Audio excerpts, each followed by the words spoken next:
নমস্কার বন্ধুরা, issue story স্টুডিওতে আপনাদের স্বাগত জানাচ্ছি। আপনাদের সামনে আমি উপস্থাপন করছি জনপ্রিয় লেখক প্রেমেন্দ্র মিত্রর লেখা নিশাচর নামক অসাধারণ হাড় হিম করা ভৌতিক গল্পটির প্রথম পর্ব। তো চলুন বন্ধুরা, এবার শুরু করা যাক। 10 বছর আগে বাংলার দুটি স্বামী স্ত্রীর সাধারণ একটি দাম্পত্য কলহের যে নিদারুণ পরিসমাপ্তি ঘটিয়াছিল তাহার কথাই বলি। বাড়িটি তেমন ভালো নয়, অত্যন্ত জীর্ণ। সংস্কার অভাবে তাহার চারিধারের দেয়াল নানা জায়গাতেই ভাঙিয়া পড়িয়াছে, কিন্তু সে ভাঙা দেওয়ালের ফাঁক দিয়া সুদূর নীল পাহাড় আর শালের জঙ্গল যখন চোখে পড়ে তখন তাহার জন্য কৃতজ্ঞতা প্রকাশ করিতে ইচ্ছা হয়। ছোট খড়ের দেয়াল, বাড়িটির সংকীর্ণ বারান্দায় দাঁড়াইয়া কতদিন অমলা দূরের নীল পাহাড় শ্রেণীর দিকে চাহিয়া আর চোখ ফিরাইতে পারে নাই। এমনটি আর সে কখনো দেখে নাই। বাংলার সমতল আগাছা আচ্ছন্ন পল্লীর সে মেয়ে এমন সুন্দর এ ধারণাই তাহার ছিল না। কাজ করিতে করিতে দিনে অন্তত 100 বার সে বারান্দায় খানিকক্ষণের জন্য দাঁড়াইয়া দূরের পাহাড়ের দিকে চাহিয়া থাকে।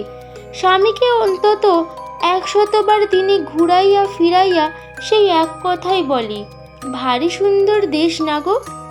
বিভূতিভূষণের অত উৎসাহ নাই, শুধু সংক্ষেপে খুব বলিয়া সায় দেয়। পৃথিবীর সৌন্দর্য দেখিয়া তারিফ করিবার সময় নাই, তাহাকে অনেক কিছু ভাবিতে হয়। 1 মাসের ছুটি মঞ্জুর হইয়াছে, তবু আধা মাহি নাই। ছুটি ফুরাইতে আরেকটা দরখাস্ত করিতে হইবে, কিন্তু মনিবেরা আর গ্রাহ্য করিবে বলিয়া মনে হয় না।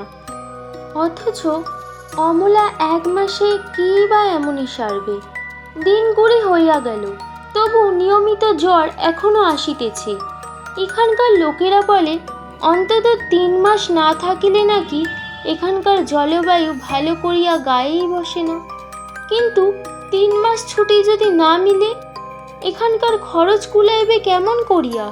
সাহস করিয়া ভগবান ভরসা করিয়া সে রুগ্না স্ত্রীকে লইয়া চেঞ্জে আসিয়াছে, কিন্তু সাহসের একটা সীমা আছে। চেঞ্জের জায়গা হিসেবে বাড়িটির ভাড়া অন্তত অল্পই বটে, কিন্তু সেই অল্পই যে তাহার কাছে দুর্বহ বোঝা। অমলা ইতিমধ্যে আর একটা কি মন্তব্য করে, সে শুনিতে পায় না। অমলা একটু গলা চড়াইয়া বলে, হ্যাঁ গা, কালা হয়েছ নাকি? এত কি ভাবছ বলো দেখি? বিভূতি একটু অসহিষ্ণু হইয়া বলে, তোমরাও একঘেয়ে এ সুন্দর তা সুন্দর শুনতে আর ভালো লাগে না বাপু, সুন্দর দেখে তো আর পেট ভরবে না। অমলা উচ্ছ্বাসের মধ্যে বাধা পাইয়া লজ্জিত হইয়া ওঠে, সঙ্গে সঙ্গে অন্তত ক্ষুণ্ণও হয়।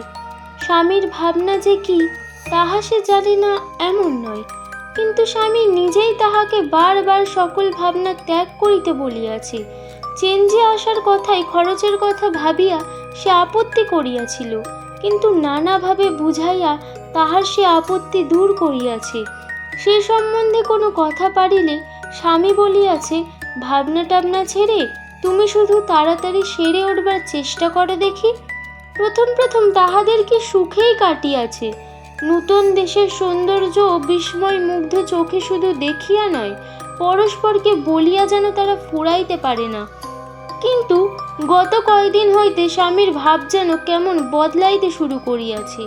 অমলার মনে হয় অবশ্য দোষ তাহারই। চেঞ্জে আসিয়াও তাড়াতাড়ি না সারিয়া ওঠা তাহার অন্যায়।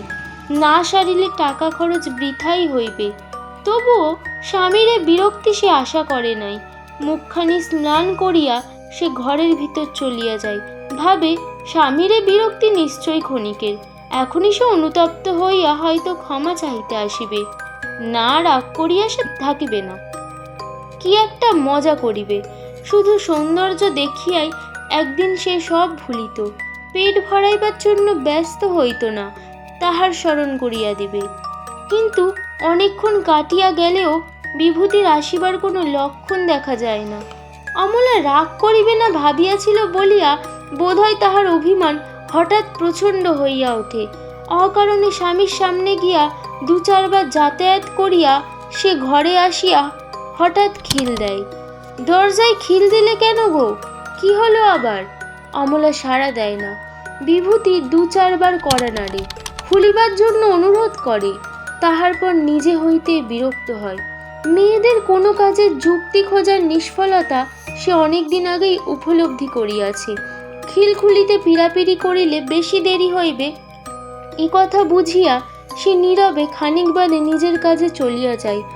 কিন্তু ঘণ্টাখানিক বাদেও ফিরিয়া আসিয়া দরজা বন্ধ দেখিয়া তাহার রাগ হয়। এতটা বাড়াবাড়ি কিসের জন্য? বিরক্ত হইয়া বলে, সন্ধ্যা হয়ে এলো, বেড়াতে যেতে হবে না? খিল দিয়ে ঘরে বসে থাকলেই শরীর সারবে নাকি? এবার ভিতর হইতে অমলা উত্তর দেয়, বেড়াতে সে যাবে না, এ পোড়া শরীর তার চিতায় পুড়লেই একেবারে সারবে। বিভূতির রাগ বাড়ে, কড়া নাড়িয়া উষ্ণ স্বরে বলে, ওসব ন্যাকামি রেখে তাড়াতাড়ি সাজ পোশাক শেষ করে ফেলো দেখি। অন্ধকার তো হয়ে গেল, আর বেড়াবার সময় কই? অমলা তথাপি দরজা খোলে না। তাহার অশ্রুরুদ্ধ কণ্ঠ শোনা যায়, আমি হয়েছি তোমার আপদ বালাই, মরলেই তোমার হাড় জুড়োই। উঠতে বসতে দাঁত খিচবে যদি, তাহলে চেঞ্জে আসার দরকার ছিল কি? কি হবে আমার শরীর সেরে? বিভূতির আর সহ্য হয় না। বেশ কাঁদো তাহলে ঘরের ভেতর বিনিয়ে বিনিয়ে, আমি একাই যাচ্ছি বেড়াতে বলিয়া রাগে সে বাহির হইয়া যায়। বেড়াতে অবশ্য তাহার ভালো লাগে না। বাড়ির অদূরে একটা পাথরের উপর বসিয়া মেয়ে যাত্রার এই অবুঝ অভিমানের কথাই সে ভাবে। এত রাগারাগি করবার মতো সে কি বলিয়াছে?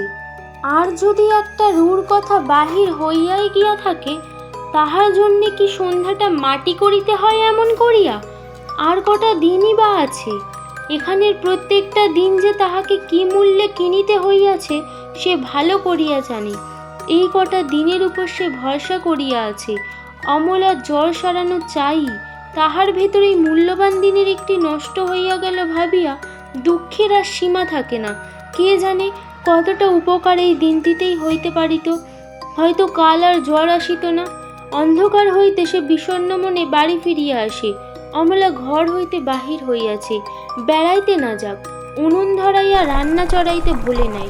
বিভূতির রাগ পড়িয়া তখন ক্ষোভ আসিয়াছে। কাছে গিয়া সে অত্যন্ত স্নেহের স্বরে বলে, মিছিমিছি রাগ করে আজ বেড়ানোটা কেন নষ্ট করলে বলো দেখিনি? তুমি ভারী অবুঝ। অমলা কিন্তু ফোঁস করিয়া তিক্ত কণ্ঠে জবাব দেয়, যাও, আর সোহাগ করতে হবে না, নিজে বেরিয়ে এসেছো তো, তাহলেই হলো। বিভূতি আঘাত পাইয়াও হাসিয়া স্নিগ্ধ স্বরে বলে, বাবারে, এখনো রাগ যায়নি তোমার? তোমার ভালোর জন্যই বলছি লক্ষ্মীটি, রাগ করে শরীরের ক্ষতি এমন করতে আছে? অমলা রাগিয়া বলে, আমার ভালো তো তুমি খুব চাও, চেঞ্জে আনতে টাকা খরচ হয়েছে বলে বুক টনটন করছে, উঠতে বসতে মুখ নাড়া দিচ্ছ তাই। অন্যদিন হইলে ইহার চেয়ে অনেক বেশি হয়তো বিভূতি সহ্য করিত। হয়তো আর একবার মান ভাঙাইবার চেষ্টা করিলেই সব গোলমাল মিটিয়ে যাইতে পারত। কিন্তু আজ তাহার হঠাৎ রাগ চড়িয়া যায়। উষ্ণ স্বরে বলে, তোমার জন্য টাকা খরচ হয়েছে বলে আমার বুক টনটন করছে বটে, করছেই তো। বিভূতি গলা চড়াইয়া বলে, করবে নাই বা কেন? টাকা রোজগার করতে মেহনত হয় না, অমনি আসে। চেঞ্জে এসে ঘরে খিল দিয়ে থাকবে তো টাকা খরচ করবার কি দরকার ছিল? আমি তোমায় চেঞ্জে আনতে তো স্বাধীনই। বিভূতি সে কথায় কান্না দিয়া ধরা গলায় বলিয়া যায়, বিয়ে হওয়া স্তর জ্বালিয়ে পুড়িয়ে মারল। মরবে তো জানি, তা সোজাসুজি আগে থেকে মরলে তো আর আমার এত ঝঞ্ঝাট পোহাতে হয় না। অমলা সবেগে স্বামীর দিকে ফিরিয়া দাঁড়ায়, আমার জন্য তোমার ঝঞ্ঝাট পোহাতে হচ্ছে? অন্ধকারে বিভূতি মুখ নিচু করিয়া দাঁড়াইয়া থাকে, উত্তর দেয় না। স্বামীর দিকে চাহিয়া খানিকক্ষণ দাঁড়াইয়া থাকিয়া অমলা রুদ্ধস্বরে বলে, বেশ, আজই তোমার ঝঞ্ঝাট চুকিয়ে দিচ্ছি। অন্ধকারে অমলা খোলা দরজা দিয়ে হঠাৎ বাহির হইয়া যায়। বিভূতি আগাইয়া ধরিতে গিয়াও বোধহয় কি ভাবিয়া আবার ফিরিয়া বসিয়া পড়ে। অমলা ছেলেবেলা হইতে ভয় কাতর সে জানে। রাগ করিয়া বাহির হইয়া গেলেও বেশিক্ষণ সে থাকিতে পারিবে না, এখনই ফিরিবে। কিন্তু একটু একটু করিয়া অনেকক্ষণ কাটিয়া যায়, তবু অমলা ফেরে না। বিভূতি এবার ভীত হইয়া ওঠে। দরজার কাছে আগাইয়া গিয়া কাহাকেও দেখিতে না পাইয়া মৃদুস্বরে ডাকে, অমলা। কোনো সাড়া শব্দ নাই। বিভূতি আরো জোরে স্ত্রীর নাম ধরিয়া ডাকে, তবু কোনো উত্তর মিলে না। এক অজানিত আশঙ্কায় তাহার বুক কাঁপিয়া ওঠে। ঘরে আসিয়া লণ্ঠনটা জ্বালিয়া লইয়া সে দ্রুতপদে অমলাকে খুঁজিতে বাহির হইয়া যায়। নিস্তব্ধ অন্ধকার রাত্রি, তাহারই মাঝে সুদূর পথে থাকিয়া বিভূতিভূষণের ব্যাকুল কাতর আহ্বান শোনা যায়, অমলা। এখানেই শেষ হলো গল্পটির প্রথম পর্ব। গল্পটির প্রথম পর্ব ভালো লেগে থাকলে লাইক এবং শেয়ার করুন। গল্পটির দ্বিতীয় পর্ব শুনতে হলে চ্যানেলটিকে সাবস্ক্রাইব করুন এবং নিজের মতামত কমেন্ট সেকশনে জানাতে ভুলবেন না।